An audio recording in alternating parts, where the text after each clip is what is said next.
ആരാണെങ്കിലും ഇപ്പോൾ കമൽഹാസൻ ആണെങ്കിലും ആദ്യമൊക്കെ ഒരു CGIയുടെ സഹായത്തോടെയാണ് കാണിച്ചത്. ക്ലൈമാക്സിൽ അദ്ദേഹത്തിൻ്റെ ഒരു വിഷ്വൽ ഒരു രൂപം കാണിക്കുന്ന രീതിയിലാണ് ക്ലൈമാക്സ് വന്നിരിക്കുന്നത്. അപ്പോൾ കൽക്കി second part cinematic universe continue ചെയ്യാൻ വേണ്ടി കാത്തിരിക്കുകയാണ്. കാരണം കമൽഹാസൻ, അമിതാഭ് ബച്ചൻ, പ്രഭാസ് ഇവരെല്ലാവരും നിറഞ്ഞ ഇനി കൂടുതൽ താരങ്ങൾ ഉണ്ടാകുമോ എന്നറിയില്ല. ഒരു must watch multi star commercial എൻ്റർടൈനറാണ് ഈ സിനിമ. ഫസ്റ്റ് ഹാഫിൽ സ്ലോ ബിൽഡപ്പ് ആണെങ്കിലും സെക്കൻഡ് ഹാഫിൽ അതിൻ്റെ എല്ലാം കുറവുകൾ തീർത്തുകൊണ്ട് ഗംഭീരമായ ആക്ഷൻ ഫീസ്റ്റായിട്ടാണ് സിനിമ വന്നിരിക്കുന്നത്. കലക്കി അതാണ് എൻ്റെ ഫൈനൽ വേർഡെന്ന് പറയുന്നത്. സെക്കൻഡ് ഹാഫ് എനിക്ക് ഭയങ്കരമായിട്ട് ഇഷ്ടമായി.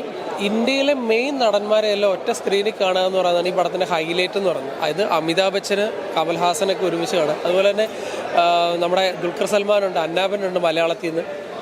പിന്നെ അതുപോലെ തന്നെ അത് രാജ്മൗലി അടക്കം സംവിധായകർ അടക്കമുള്ളുണ്ട്. ഹൈലൈറ്റ് എന്ന് പറയുന്നത് പ്രഭാസിൻ്റെ കഴിഞ്ഞ പടങ്ങളിൽ നിന്ന് ടോട്ടലി ഡിഫറൻ്റ് ആയിട്ടുള്ളൊരു മേക്കിംഗ് സ്റ്റൈലാണ്. VFX ഒരു കുറ്റം പറഞ്ഞാൽ പെർഫെക്റ്റ് ആയിട്ടാണ് ചെയ്തിരിക്കുന്നത് എവറി ഏരിയ.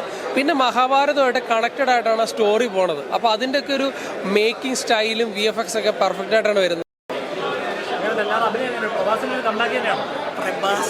പ്രഭാസ് എല്ലാ സിനിമയിലും എങ്ങനെയാണ് അതുപോലെ തന്നെയാണ് ഇതിനകത്ത്.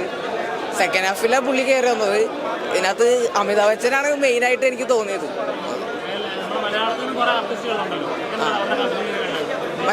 ഇതിനകത്ത് ശോഭനയുടെ ഒരു ക്യാരക്ടർ അടിപൊളിയായിരുന്നു. മാസമായിട്ട് കാണിക്കുന്നുണ്ട്. ഇത്ര നാൾ ചെയ്ത പോലെയല്ല, പെട്ടെന്ന് ഒരു മാസ് ക്യാരക്ടറായിരുന്നു ഇതിനകത്ത്. പിന്നെ അന്നാവനുണ്ട്, എല്ലാവരും അടിപൊളിയാണ്. ഉണ്ട്, തിയേറ്റർ എക്സ്പീരിയൻസ് ആണ്. തിയേറ്ററിൽ കാണണം. മേക്കിംഗ് അടിപൊളിയാണ്. VFX അടിപൊളിയാണ്. ഇപ്പോൾ ആദ്യം എന്നത് അത്രയും ബഡ്ജറ്റിലെടുത്തിട്ട് ബോറായി. ഇത് അതേ ബഡ്ജറ്റിലാണെന്ന് തോന്നുന്നു. അടിപൊളിയായിരുന്നു. ആദ്യത്തെ ഒരു പോർഷൻ ഒരു കുഴപ്പമില്ലാത്തൊരു രീതിയിലായിരുന്നു. പിന്നെ അടിപൊളിയായി.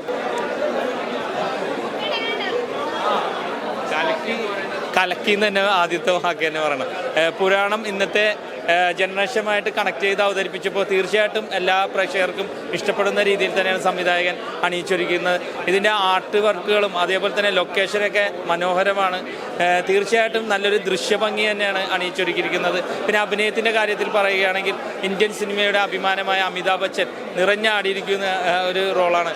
അതുപോലെ തന്നെ പ്രഭാസ്, പിന്നെ വേറൊരു അഭിമാനമായ കമൽഹാസൻ, മലയാളികളുടെ അഭിമാനമായ അതേപോലെ തന്നെ ദുൽഖർ സൽമാൻ, അന്നാബൻ, ശോഭന ചേച്ചി, വിജയ് ദേവർകൊണ്ട, പിന്നെ അതേപോലെ തന്നെ രാജ്മൗലിയും ഇതിലൊരു ചെറിയ വേഷം ചെയ്തിട്ടുണ്ട്. ഒരുപാട് ആർട്ടിസ്റ്റുകളുണ്ട്. അവരെല്ലാവരും അവരുടെ റോള് ഭംഗിയാക്കിയിട്ടുണ്ട്. തീർച്ചയായിട്ടും സെക്കൻഡ് പാർട്ടിനായിട്ട് വെയിറ്റ് ചെയ്യുന്നു.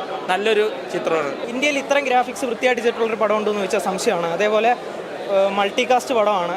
നമ്മൾ ട്രെയിലർ കണ്ടതല്ലാതെ നമ്മൾ കമൽഹാസനെ കണ്ടു, ശോഭന മാമിനെ കണ്ടു, ഒരുപാട് പേരെ നമ്മൾ കണ്ടു. ഇതൊന്നും അല്ലാതെ ഒരുപാട് പുതിയ വേറെ ഭാഷയിലുള്ള നടന്മാരെല്ലാവരും വരുന്നുണ്ട്. അത് നമുക്ക് ആ സമയത്ത് എക്സ്പീരിയൻസ് ചെയ്യും. ഞാൻ പറഞ്ഞു കഴിഞ്ഞാൽ സ്പോയിലറായിപ്പോവും.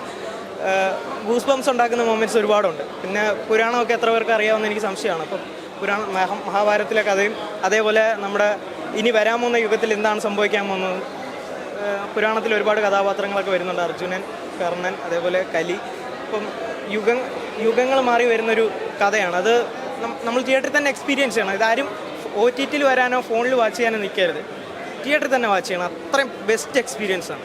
വാദിക്കാനും ജയിക്കാനുമല്ല, അറിയാനും അറിയിക്കാനുമാണ്. ഇനി സത്യസന്ധമായ വാർത്തകൾ നിങ്ങളുടെ വിരൽത്തുമ്പിൽ. എത്രയും വേഗം സബ്സ്ക്രൈബ് ചെയ്യൂ SN media news YouTube channel.